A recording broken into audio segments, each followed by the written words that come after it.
তো আজকে আমরা এই ভিডিওতে আলোচনা করব মাধ্যমিক 2025 ABTA test paper life science page 101 এর প্রশ্ন উত্তর নিয়ে। তো দেখো একের দাগে কি বলা আছে যে নিচের বক্তব্যগুলি পড়ো এবং সঠিকটি নির্বাচন করো। তো সঠিক নির্বাচন হবে দেহের প্রতিটি জৈবনিক কাজ একটি হরমোনের দ্বারা অথবা একাধিক হরমোনের যৌথ কাজ দ্বারা নিয়ন্ত্রিত হয়।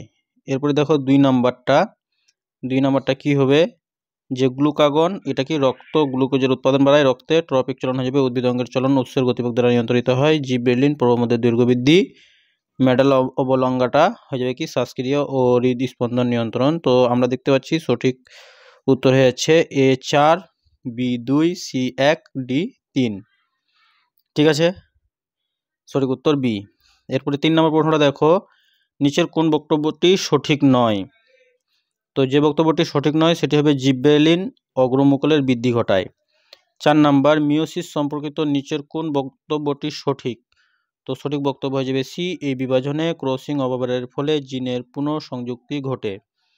5 অযৌন জনন সম্পর্কিত নিচের কোন বক্তব্যটি সঠিক। তো সঠিক বক্তব্য আমরা দেখতে পাচ্ছি সি, অপত্য জীব জনরীতি জীবের ন্যায় জিনগত বৈশিষ্ট্যের অধিকারী হয়। এরপরে দেখো 6 নম্বর প্রশ্ন কি বলা আছে নিচের কোন জোটটি সঠিক নির্বাচন করো। সঠিক তা নির্বাচন করো। তো সঠিক জোর হয়ে যাবে সি, টেলোফেজ বেমতন্তুর অবলুপ্তি। 7 দুটি সংকর লম্বা মটর গাছের সংকরণের ফলে প্রথম অপত্য বংশে যত শতাংশ সংকর লম্বা মটর গাছ পাওয়া যাবে তা গণনা করে লেখো। তো 50% পাওয়া যাবে। সঠিক উত্তর বি। 8 নম্বর স্বাভাবিক পুরুষ মানুষের ক্রায়োটাইপ কি হতে পারে। তো 22 AA + XY। 9 পাখির ডানা ও প্রজাপতির ডানা কি ধরনের অঙ্গ। তো সমবৃত্তীয় অঙ্গ, কারণ পাখির ডানা ও প্রজাপতির ডানা উৎপত্তিভাবে ভিন্ন কিন্তু কাজ এক। তো এই ধরনের অঙ্গকে বলা হয় সমবৃত্তীয় অঙ্গ। 10 নম্বরটা দেখব নিচের কোন প্রয়োজনে মৌমাছি ওয়াগল নৃত্য করে। তো খাবারের উৎস সন্ধানে ওয়াগল নৃত্য করে। 11 11 নম্বরটা নিচের কোন অণুজীবটি নাইট্রোজেন স্থিতিকরণের সঙ্গে সংশ্লিষ্ট নয়। তো যেটা নয় সেটা হয়ে যাবে সিউডোমোনাস।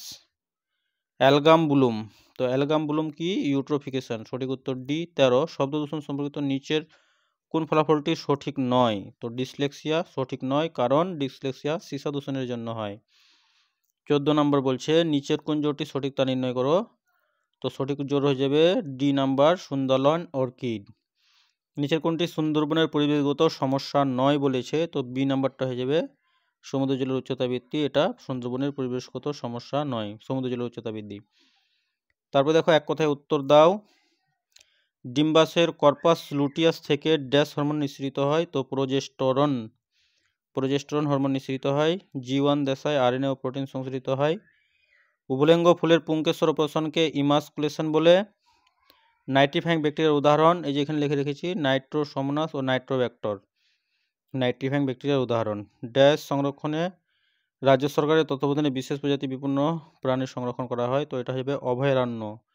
কয়লা খনিতে কর্মরত শ্রমিকদের মধ্যে বায়ু দূষণজনিত ড্যাশ নামক রোগ দেখা যায়। তো এটা হবে ব্ল্যাক লাং ডিজিজ। তারপর দেখো সত্য মিথ্যা অক্সিন মূল কাণ্ড পাতার অগ্রস্থ স্থায়ী কলার উৎপন্ন হয়। তো এটা হবে মিথ্যা। ওজনে জননে গেমেট উৎপন্ন হয়, এটাও মিথ্যা। হেটারোজাইগাস জীবের প্রচ্ছন্ন বৈশিষ্ট্যটি প্রকাশিত হয় না, এটা সত্য। অনুকূল প্রকরণযুক্ত জীব জীবন সংগ্রামে জয়ী হয়, সত্য। অভঙ্গুর দূষক জীব বিবর্ধনের জন্য দায়ী, সত্য। পূর্ব হিমালয়ে হটস্পটে তুষারচিতা দেখা যায়, এটাও সত্য। তারপর দেখো স্তম্ভ মিলাও, এই স্তম্ভের সঙ্গে বি স্তম্ভ মিলাতে হবে। তো দেখো লঘু মস্তিষ্কের কাজ কি, দেহের ভারসাম্য রক্ষা করা। G1 দশায় কি হয়, নন হিস্টোন প্রোটিন সংশ্লেষে সহায়তা করে। গির অরণ্য এশিয়াটিক সিংহ। রেটিনা মিরাবিলিয়া হয়ে যাবে মাছের প্লবতা বৃদ্ধি। আর পত্রজ মুকুল হয়ে যাবে পাথরকুচি। আরও একটা ছাড়া পড়ে গেল অটোজম বাহিত রোগ হয়ে যাবে থ্যালাসেমিয়া। তো লঘু মস্তিষ্ক দেহের ভারসাম্য রক্ষা করা। G1 দশা হয়ে যাবে নন হিস্টোন প্রোটিন সংশ্লেষ, অটোজম বাহিত রোগ থ্যালাসেমিয়া। রেটিনা মিরাবিলিয়া হয়ে যাবে মাছের প্লবতা বৃদ্ধি। গির অরণ্য এশিয়াটিক সিংহ, পত্রজ মুকুল পাথরকুচি। এরপরে দেখে নেব, এরপরে দেখো বি সদৃশটি বেছে লেখো। তো বি সদৃশ হয়ে যাবে এখানে একুইলো মোটর। তারপরে কোন হরমোনের প্রভাবে বৃক্কের নেফ্রন নালীতে জলের শোষণ বৃদ্ধি পায় এবং মূত্রের পরিমাণ কমে? তো এডিএইচ, সঠিক উত্তর এডিএইচ। 21, নিচের সম্পর্কযুক্ত একটি শব্দজোড় দেওয়া আছে, প্রথম জোড়টির সম্পর্ক বুঝিয়ে দ্বিতীয় জোড়টির শূন্যস্থানে উপযুক্ত শব্দ বসাও। পুনরুৎপাদন, প্ল্যানেরিয়া, তাহলে হাইড্রাটা হয়ে যাবে কর্কটগম। কোন বংশগত রোগে রক্ততঞ্চন ব্যাহত হয়? তো হিমোফিলিয়া রোগে রক্ততঞ্চন ব্যাহত হয়। ডারউইনের অভিব্যক্তি সংক্রান্ত মতবাদের একটি সিদ্ধান্তের নাম লেখো।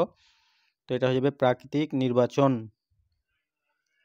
নিচের 4টি বিষয়ের মধ্যে 3টি একটি বিষয়ের অন্তর্গত, সেই বিষয়টি খুঁজে বার করে লেখো।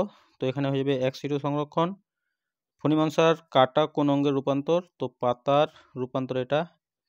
জলাভূমির সংকোচন, বনভূমির পরিমাণ হ্রাস, জীবাশ্ম জ্বালানির অতিব্যবহার, এই ঘটনাগুলির সঙ্গে সম্পর্কিত বিষয়টি কি সেটি নির্ধারণ করো। তো এটা হয়ে যাবে পরিবেশ দূষণ। তো প্রিয় শিক্ষার্থী বন্ধুরা, ভিডিওটি ছিল এই পর্যন্তই। ধন্যবাদ।